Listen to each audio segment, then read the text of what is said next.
Welcome back to ಬಿಂದು Yogesh LOX Kannada. ಎಲ್ಲರೂ ಹೇಗಿದ್ದೀರಾ? ಹೋಪ್ ಎಲ್ಲರೂ ಚೆನ್ನಾಗಿದ್ದೀರಾ ಅಂತ ಭಾವಿಸ್ತಾ ನಾನಿವತ್ತು ಸಿಂಪಲ್ಲಾಗಿ 10 ನಿಮಿಷದಲ್ಲಿ ಪ್ರಿಪೇರ್ ಆಗುವಂತಹ ನಿಪ್ಪಟ್ಟು ರೆಸಿಪಿನ ತೋರಿಸ್ತಾ ಇದ್ದೀನಿ. ತುಂಬ ಕ್ವಿಕ್ಕಾಗಿ ಸಂಜೆ ಸ್ನ್ಯಾಕ್ಸ್ಗೆ ಮಕ್ಕಳೇನಾದರೂ ಕೇಳಿದಾಗ ಈ ಥರ ಸಿಂಪಲ್ಲಾಗಿ ಬೇಗನೆ ಮಾಡಿಕೊಡ್ಬೋದು. ಸೊ ಬನ್ನಿ ಯಾವ ಥರ ಮಾಡ್ಕೊಂಡು ಮಾಡೋದು ಅಂತ ನೋಡ್ಕೊಂಡು ಬರೋಣ. ಹಾಗೆಯೇ ಒಂದು ಜಾರನ್ನ ತೊಗೋತಾ ಇದ್ದೀನಿ. ಅದಕ್ಕೆ 1 ಕಪ್ಪಷ್ಟು ಕಡಲೆನ ಹಾಕೊತಾ ಇದ್ದೀನಿ. ಹಾಗೆಯೇ ಹುರಿದು ಎತ್ತಿಟ್ಕೊಂಡಿರುವಂತಹ ಕಡಲೆ ಬೀಜನ ಕೂಡ ಹಾಕೊತಾ ಇದ್ದೀನಿ. ಇದೆರಡನ್ನು ಕೂಡ ತರಿಯಾಗಿ ರುಬ್ಕೊಬೇಕಾಗುತ್ತೆ, ಅಂದರೆ ಪೌಡರ್ ಮಾಡ್ಕೋಬೇಕಾಗುತ್ತೆ. ಅಂದರೆ ಜಾಸ್ತಿ ಪೌಡರ್ ಬೇಡ, ತರಿಯಾಗಿ ಸಾಕು. ಈಗ ಒಂದು ಬೌಲ್ನ ತೊಗೊಂಡು 2 ಕಪ್ಪಷ್ಟು ರೈಸ್ ಫ್ಲೋರ್ ಅಂದರೆ ಅಕ್ಕಿ ಹಿಟ್ಟನ್ನ ತೊಗೋತಾ ಇದ್ದೀನಿ. ಇದ್ರ ಜೊತೆಗೆ 1 ಕಪ್ಪಷ್ಟು ಕಡಲೆ ಹಿಟ್ಟನ್ನು ಕೂಡ ಹಾಕೊತಾ ಇದ್ದೀನಿ. ಇದು ಎರಡು ಮಿಕ್ಸ್ ಆದರೆ ತುಂಬಾ ಟೇಸ್ಟಿಯಾಗಿ ತುಂಬಾ ಕ್ರಿಸ್ಪಿಯಾಗಿ ಬರುತ್ತೆ ಆಯಿತಾ. ನಾನಿವಾಗ ತರಿಯಾಗಿ ಪೌಡರ್ ಮಾಡ್ಕೊಂಡಿದ್ದೆ ಅಲ್ವಾ, ಕಡಲೆ ಬೀಜ ಮತ್ತು ಕಡಲೆ, ಅದನ್ನು ಕೂಡ ಹಾಕೊತಾ ಇದ್ದೀನಿ. ಇದ್ರ ಜೊತೆಗೆ ನಾನಿಲ್ಲಿ ಜೀರಿಗೆನ ಹಾಕೊತಾ ಇದ್ದೀನಿ. ಜೀರಿಗೆ ಇಲ್ಲದೆ ಹೋದರೆ ಆಗುತ್ತಾ, ತುಂಬಾ ಟೇಸ್ಟಿಯಾಗಿರುತ್ತೆ. ಹಾಗೆ ಬಿಳಿ ಎಳ್ಳು ಮತ್ತು ಕಪ್ಪೆಳ್ಳನ್ನು ಕೂಡ ಹಾಕೊತಾ ಇದ್ದೀನಿ. ಹಾಗೆಯೇ ಅಜ್ವೈನ ಇಂಪಾರ್ಟೆಂಟ್ ಆಗುತ್ತೆ, ಅಜ್ವೈನ ಕೂಡ ಹಾಕೋಬೇಕು. ಮತ್ತು ಚಿಲ್ಲಿ ಫ್ಲೇಕ್ಸ್ ಹಾಕೋತಾ ಇದ್ದೀನಿ. ಇದ್ರೆ ಹಾಕೊಳ್ಳಿ, ಇಲ್ಲಾಂದರೆ ಸ್ಕಿಪ್ ಮಾಡಿ. ಇದ್ರ ಜೊತೆಗೆ ನಾನು ನೆನೆಸಿಟ್ಟಿರುವಂತಹ ಹೆಸರುಬೇಳೆ ಮತ್ತು ಕಡಲೆಬೇಳೆನ ಕೂಡ ಹಾಕೊತಾ ಇದ್ದೀನಿ. ಅದು ಕೂಡ ನೆನೆಸಿ ಇಟ್ಟಿದ್ದೆ. ಹಾಗೆ ಅಜ್ವೈನ್ ಕೂಡ ಹಾಕೊತಾ ಇದ್ದೀನಿ. ಸ್ವಲ್ಪ ಉಜ್ಜಿಬಿಟ್ಟು ಹಾಕ್ಕೋಬೇಕು. ಹಾಗೆಯೇ ಸ್ವಲ್ಪ ಕರಿಬೇವನ್ನ ಹಾಕೊತಾ ಇದ್ದೀನಿ. ಇದ್ರ ಜೊತೆಗೆ ಸ್ವಲ್ಪ ರುಚಿಗೆ ತಕ್ಕಷ್ಟು ಉಪ್ಪು ಮತ್ತು ಅಚ್ಕಾರದ ಪುಡಿ, ಅರಿಶಿನದ ಪುಡಿನ ಕೂಡ ಹಾಕೊತಾ ಇದ್ದೀನಿ. ಇದಿಷ್ಟು ಆದಮೇಲೆ ಕೊನೆಯದಾಗಿ ಇನ್ನೂ ಸ್ವಲ್ಪ ಸಾಂಬಾರು ಸೊಪ್ಪು ಬೇಕಿದ್ದರೆ ಹಾಕ್ಕೊಳ್ಳಿ ಆಯಿತಾ. ನನಗೆ ಸಾಂಬಾರು ಸೊಪ್ಪನ್ನು ಕೂಡ ಹಾಕೊತಾ ಇದ್ದೀನಿ.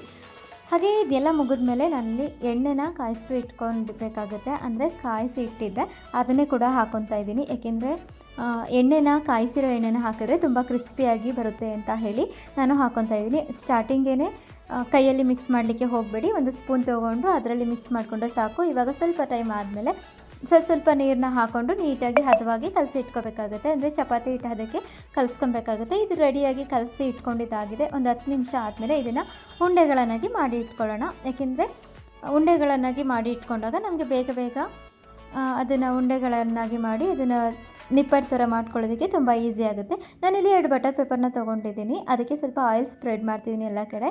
ಇವಾಗ ನಾನು ಉಂಡೆಗಳನ್ನಾಗಿ ಮಾಡಿ ಎತ್ತಿಟ್ಕೊಂಡಿದ್ದೆ ಅಲ್ವಾ, ಅದನ್ನು ಅಂದರೆ ಇವಾಗ ಮಾಡ್ತಾಯಿದ್ದೀನಿ ನೋಡಿ, ಈ ಥರ ಮಾಡಿ ಇಟ್ಕೋಬೇಕಾಗತ್ತೆ. ಈ ಥರ ಮಾಡಿ ಇಟ್ಕೊಂಡಾಗ ತುಂಬಾ ಟೇಸ್ಟಿಯಾಗಿ ಮತ್ತು ತುಂಬ ಸಾಫ್ಟಾಗಿ ತುಂಬ ಕ್ರಿಸ್ಪಿಯಾಗಿ ಬರುತ್ತೆ. ಟೀ ಜೊತೆಗೆ ಒಳ್ಳೆ ಕಾಂಬಿನೇಷನ್ ಅಂತ ಹೇಳ್ಬೋದು. ನೀವು ಬೇಕಾದ್ರೆ ಕ್ವಿಕ್ಕಾಗಿ ಮಾಡ್ಕೋಬೋದು ಆಯಿತಾ. ಹೀಗೆ ನಾನು ಒಂದೊಂದನ್ನೇ ಇಟ್ಟು ಈ ಥರ ನಿಮಗೆ ಯಾವ ಥರ ಅನುಕೂಲ ಆಗುತ್ತೆ ಆ ಥರ ಮಾಡಿ. ನಾನಿಲ್ಲಿ 1 ಗ್ಲಾಸ್ ತೊಗೊಂಡು 1 ಬಟರ್ ಪೇಪರ್ ಮೇಲೆ ಬಟರ್ ಪೇಪರ್ನ ಹಾಕಿ ಉಂಡೆಗಳನ್ನು ಮಧ್ಯದಲ್ಲಿ ಇಟ್ಟು ಆ ಥರ ಮಾಡ್ಕೊತಾ ಇದ್ದೀನಿ. ನೀವು ಆ ಥರ ಬೇಕಿದ್ರೆ ಮಾಡ್ಕೋಬೋದು, ಇಲ್ಲಾಂದರೆ ಲಟ್ಟಣಿಗೆ ಇರುತ್ತಲ್ವ ಎಲ್ಲರ ಮನೇಲೂ, ನೀವು ಅದರಲ್ಲೂ ಕೂಡ ತುಂಬ ಬೇಗನೆ ಕ್ವಿಕ್ಕಾಗಿ ಮಾಡ್ಕೋಬೋದು. ನಾನು ಈ ಥರ ಎಲ್ಲನೂ ಕೂಡ ಅದೇ ರೀತಿ ಮಾಡ್ಕೊತಾ ಇದ್ದೀನಿ. ಒಂದೇ ಸೈಜಲ್ಲಿ ತುಂಬ ನಿಮಗೆ ಯಾವ ಮೆಜರ್ಮೆಂಟಲ್ಲಿ ಬೇಕು, ತುಂಬ ಸಾಫ್ಟಾಗಿ ಬೇಕಾ ಅಥವಾ ತುಂಬ ತಿಕ್ಕಾಗಿ ಬೇಕಾ ಆ ಥರ ನೀವು ಮಾಡ್ಕೊಬೋದು. ತುಂಬ ದಪ್ಪ ಇದ್ದರೂ ಆ ಥರನೂ ನೀವು ಮಾಡ್ಕೊಬೋದು. ಬಟ್ ಎಣ್ಣೆಯಲ್ಲಿ ಕರಿಯೋಕ್ಕೆ ಸ್ವಲ್ಪ ಲೇಟ್ ಆಗುತ್ತೆ ಅಂತ ಹೇಳಿ ತುಂಬ ತೆಳುವಾಗಿ ಮಾಡಿಕೊಂಡ್ರೆ ತುಂಬ ಕ್ರಿಸ್ಪಿಯಾಗಿ ಚೆನ್ನಾಗಿ ಬರುತ್ತೆ. ನೋಡಿ, ಇವಾಗ ನಿಪ್ಪಟ್ಟು ನಾನೆಲ್ಲವನ್ನು ಕೂಡ ಒಂದೇ ಸಮನಾಗಿ ಮಾಡ್ಕೊಂಡಿದ್ದಾಗಿದೆ. ಇವಾಗ ಇದನ್ನು ಎಣ್ಣೆನ ಹಾಕಿ ಕರಿಯೋಣ ಬನ್ನಿ. ಹಾಗೆ ಎಣ್ಣೆ ಕಾಯೋದಕ್ಕೆ ಇಟ್ಟಿದ್ದೆ. ಸೊ ಇವಾಗ ಎಣ್ಣೆ ಕಾದಿದೆ. ಒಂದು ಸ್ವಲ್ಪ ಬಿಟ್ಟು ನೋಡಿದೆ, ಹಂಗೇ ಎಣ್ಣೆ ಕಾದಿತ್ತು. ಅದಕ್ಕೇ ನಾನು ಇವಾಗ ಒಂದೊಂದೇ ಆಗಿಯೇ ನಿಪ್ಪಟ್ಟನ್ನ ಬಿಡ್ತಿದ್ದೀನಿ ಎಣ್ಣೆ ಒಳಗೆ.